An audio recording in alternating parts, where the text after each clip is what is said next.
Mithila Darbhanga channel के subscribe करो और बेल आइकन के ज़रूर दबाओ।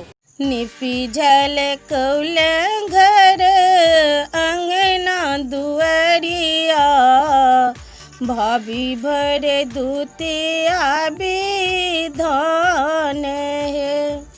निपिझल कौल घर अंगना दुआरिया, भाभी भर दूतिया विधान है। कथिल तरलियै ननदो भट बर तिल कोर, कथिल हम गोठ भरी दही हम पौरलियै। कथिल तरलियै ननदो भट बर तिल कोर, कथिल हम गोठ भरी दही हम पौरलियै। साइकिल के घंटी सुनी दौड़ी एलौं बटिया, भैया के छतिया कठोर है।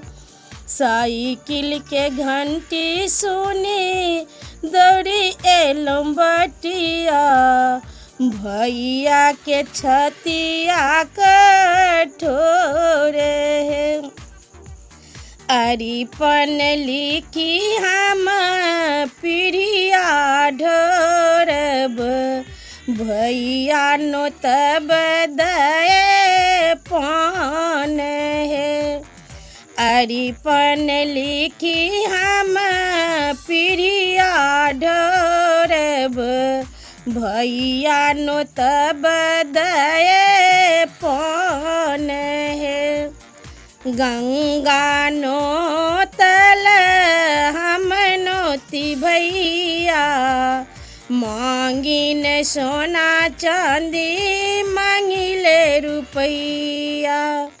गंगा नो तल हम नोती भैया, मांगिन सोना चांदी मांगिले रुपैया।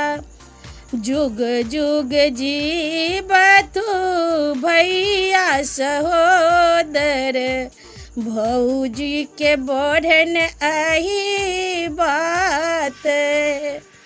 जुग जुग जीवतु भैया सहोदर, भौजी के बढ़न अही बात है। निपिझल कौल घर अंगना दुआरिया, भाभी भर दूतिया विधान।